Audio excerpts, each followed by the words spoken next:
Оқушылар, бүгін біз 10-шы сынып жаратылыстану математика бағытының бірінші бөлімін шығарамыз. 62-ші беттегі шығарыңдар есептері. Есептерді нақты түсіну үшін, толық түсіну үшін видеоны соңына дейін қараңыздар. Және де колокольчик басып, каналға тіркеліп отырыңыздар. Сұрақтарыңыз болса, комментарийге жазсаңыздар болады. Міндетті түрде жауап беремін. Бірінші есеп. Қатаңдығы 100 килоньютон бөлінген метр сымды 1 миллиметр созу үшін оның ұштарына қандай күш түсіру қажет дейді. Мына жерде бірінші біз халықаралық бірліктер жүйесіне айналдыруымыз керек. Мына жерде килоньютон, кило дегеніміз ол 10-ның 3 дәрежесі. Сол тең болады 100 көбейту 10-ның 3 дәрежесі ньютон бөлінген метр болады екен. Мына жерде бізде миллиметр, миллиметрді метрге айналдыру үшін мыңға бөлеміз деген сөз. Яғни бұл жерде 1 метрде 1000 миллиметр бар екен. Сол үшін мыңға бөлінеді. Енді сонда бізде 10-ның минус 3 дәрежесі метр болады деген сөз. Енді F-тің формуласы қатаңдық арқылы табу үшін kx деген формуланы қолданамыз. Осы жерде екеуін көбейтеміз. Яғни 100 көбейту 10-ның 3 дәрежесі ньютон бөлінген метрді көбейтеміз 10-ның минус 3 дәрежесіне. Сонда мына екеуі кетеді, 10-ның 3-тен 3-ті азайтамыз, сол кезінде метр азайтамыз, сол кезінде 100 қалатында бізде жауабы 100 ньютон екен. Енді екінші есеп шығарайық. Бізде серіппенің 10 ньютон күшпен созатын болсақ, оның ұзындығы 16 см, ал 30 ньютон күшпен созатын болсақ, оның ұзындығы 20 см болады дейді. Серіппенің деформацияланбаған кездегі ұзындығы, яғни L нолевой табуымыз керек. Енді былаймен неғылайын сызайын. Мысалы, мынау серіппе болатын болса, мына жақта бізде күш түсірілді. Бұл бірінші 10 ньютон күш түсірілсе, мысалы, F күш түсірілді. Енді қарайық, бізге берілген мына күш түсірілгеннен кейінгі ұзындық бізде L болып тұр. Мысалы, бірінші жағдайда L1 болып тұр. L1 бізде қанша? 16 см, 16 болып тұр. Егер де біз 10 ньютон күш түсірсек, енді бұл бізде бастапқы несі болады? Ұзындығы болады ғой оның. Бастапқы ұзындығы біз L0 деп белгілейміз. Ол бізде мына жер болсын, мысалы, бұл мына бөлік бізде L0 деген сөз.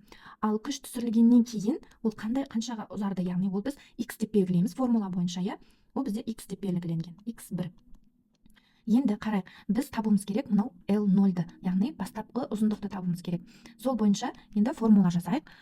Бірінші F тең болады негізгі kx-ге, kx-f1 тең kx1-ге. Енді осы мына жерде сурет бойынша біз x1-ді өрнектейік. x1-іміз бізде тең болады мынау L1-ден L0-ді азайтқанда. Өйткені мына жер үлкен жалпы бөлігінен мына бөлікті азайтсақ, бізде мынау x1 шығады. Сонда қараймыз, L1 азайту L0 деген сөз. Дәл сәйкесінше x2-ні табатын болсақ, дәл осындай болады, бірақ мына жерде L2 болады деген сөз. L2 азайтамыз L0-ді. Енді осы бойынша біз формула жазайық. F1 бізде тең болады K L1, мынау x-тің орнына мынаны қоямыз. L1 азайту L0-ді. Енді екінші формула F2. Бұл бізде тең болады. Ол кезде енді x2-нің орнына мына формуланы қоямыз. Сонда K, мына жерде K болады, L2 азайту L0. Енді мынаның екеуінің қатынасын табамыз, сол арқылы L0-ді табамыз керек. F2-нің F1-ге қатынасын жазайық. Сонда K L2 минус L0 бөлеміз K L1 минус L0. Екінші жолы сіздер былай да есептесеңіздер болады. Мына бөліктен K-ны тауып алып, 2K-ны теңестіріп тапсаңыздар да болады. Немесе осылай жаңағыдай қатынасын тауып тапсаңыздар да болады. Мына екеуі қысқарады. Сонда бізде пропорция бойынша көбейтеге F2 бізде L1 минус L0 болады. Тең болады F1 L2 минус L0. Енді жақшаны ашамыз. Бірінші мына жерде мәндерін қойып кетейін, чтобы бірден есептеп кететіндей. Мына жақта F2 бізде 30 болып тұр. 30. Мына жерде L1-іміз бізде L1 16-ға тең. 16 азайту L0 болады. Тең. F1 бізде 10-ға тең. L2 бізде 20 азайту L0. Енді осы жерден L0-ді табамыз. Мына жерде екеуін қысқартып жіберсек болады, оңай болу үшін 3 болады. 3-ті 16-ға көбейтіп, мына жақшаны ашамыз енді. 3-ті 16-ға көбейтсек 48 шығады. 48 азайту 3 L0 тең болады 20 азайту L0. Енді мына жаққа жазам, жалғасын. 48-ден 20-ны азайтамыз. Мына жерден 3 минус 3L-ден 20 L0-ді азайтамыз. Сонда 2 L0, яғни жақшаны мына жағына шығарамыз деген сөзді. Тең болады 28, 48-ден аны азайтып, мына бөлікке шығарсақ. Сонда L0-іміз тең болады 14 сантиметрге. Жауабы міне. үшінші есепті шығарайық. Арқан 3 ньютон жүктемені көтереді. Егер арқанға массасы 0,5 тонна жүк ілінетін болса, ол үзіледі ме дейді. Енді осыны дәлелдейік. Арқан негізі 3 килоньютон жүктен артық жүк көтермейді. Яғни егерде біздің күшіміз F үлкен болса 3 көбейту 10-ның 3 дәрежесі ньютоннан, ол үзіледі. Ал егер F бізде кіші болса 3 көбейту 10-ның 3 дәрежесі ньютоннан, ол үзілмейді. Енді біз мынау жағдай үшін 0,5 тонна үшін табайық F-ті. F бізде mg мен табылады. Енді мына жерде қарайық, 0,5 тоннаны килограммға айналдырамыз. Сонда массасы 0,5 тоннаны біз көбейтеміз 10-ның 3 дәрежесіне. Яғни 1000-ға, өткені 1 тоннада 1000 килограмм бар. Көбейткенде бізде 500 килограмм шығады деген сөз. 500 килограмм. Енді мына жерде 500-ді көбейтеміз 10-ға. Сонда бізде қалады 5000, 5000 ньютон деген сөз. Енді салыстырайық. 5 көбейту 10-ның 3 дәрежесі бізде ньютонмыз, үлкен 3 көбейту 10-ның 3 дәрежесі ньютоннан. Сонда бізде жауабы арқан үзіледі. Арқан үзіледі. Өйткені бізде мына бірінші жағдайға сәйкес келіп тұр. Мына жерге біз 5 көбейту 10-ның 3 дәрежесін қойып тұрық қой. Сонда мынау жағдайдағы бізде ответ дұрыс болады. Үзіледі. Енді төртінші есепті шығарайық. Серіппе массасы 400 грамм жүк ілінген, бос ұшынан 0,8 метр секунд квадрат үдеумен вертикаль жоғары көтеріледі. Серіппенің қатаңдығы 250 ньютон бөлінген метр. Енді бізге x-ті тап дейді. Біріншісінде, екіншісінде 5 секунд өткеннен кейін жүктің жылдамдығын табуымыз керек. Бірінші мына жерде халықаралық бірліктер жүйесіне айналдырып аламыз.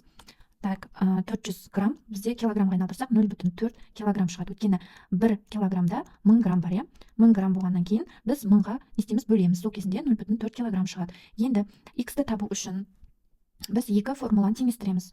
Бірінші f тең kx деген формула бар. Екінші формула f тең m a плюс g болады. Өйткені ол жоғары вертикаль жоғары көтеріп келе жатыр. Вертикаль жоғары көтеріп келе жатыр дейді. Сондықтан үдеулерді қосамыз. G дегеніміз ол бізде еркінсу үдеу. Ол тұрақты шама. Енді екеуін теңестірейік. Kx тең болады m a плюс g. Енді осы жерден x-ті табамыз. X тең болады m a плюс g бөлінген k. Енді орындарына қоямыз. Масса 0,4 килограмм. Амыз бізде 0,8 метр секунд квадрат. Қосамыз 10 метр секунд квадрат. Жуықтап 10 деп алдық. Бөлеміз 250 ньютон бөлінген метрге.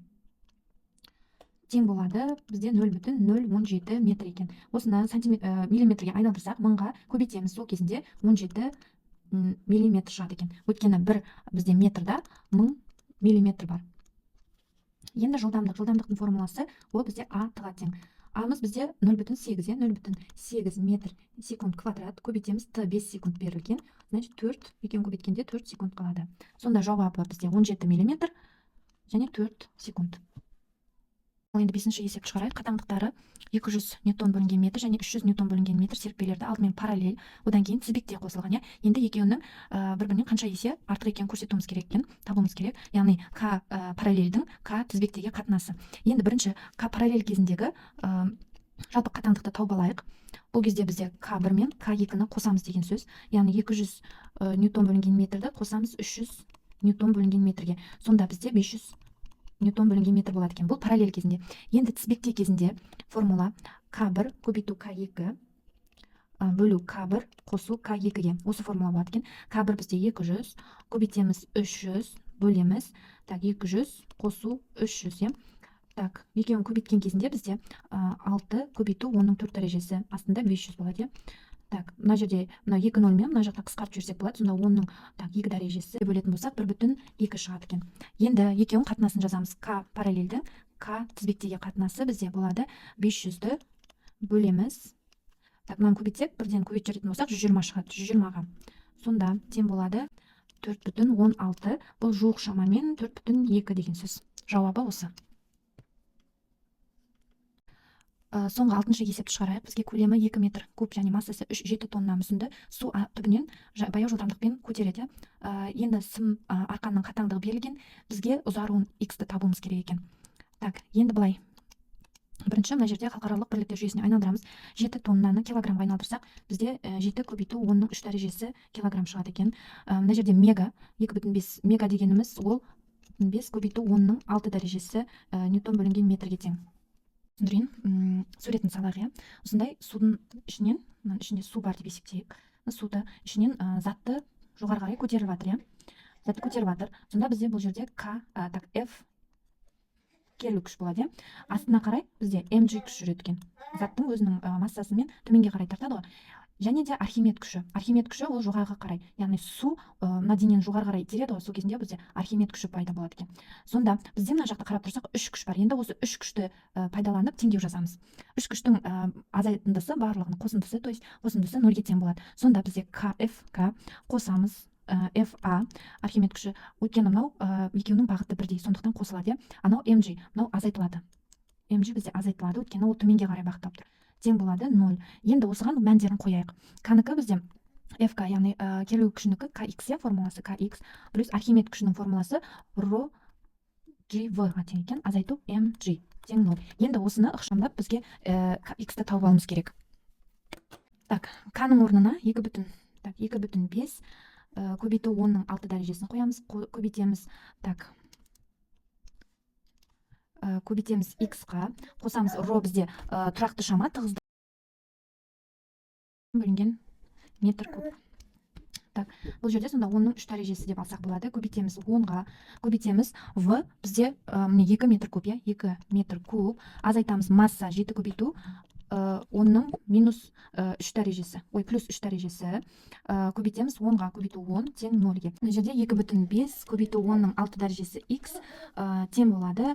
Мына жерде қараймыз 2, мына жерде 4 болады, мына 4. Сонда 7-ден 2-ні азайтатын болсақ, бізде 5 қалады. Сонда мына жағына шығарып 5 көбейту 10-ның 4 дәрежесі деп алсақ болады. Өйткені мынау 3, мына жерде 10 бар, екеуін көбейтетін болсақ 10-ның 4 дәрежесі болады. Сөйтіп x тең болады 5 көбейту 10-ның 4 дәрежесін 2,5 көбейту 10-ның 6 дәрежесіне бөлеміз. Екеуін қысқартсақ, бізде мына жақта 2 қалады. Сонда 2 көбейту 10-ның мына екеуін қысқартсақ, минус 2 қалады. Бұл бізде метрмен. Енді сантиметрге айналдыру үшін біз 100-ге көбейтеміз. Сонда 2 сантиметр қалады деген сөз.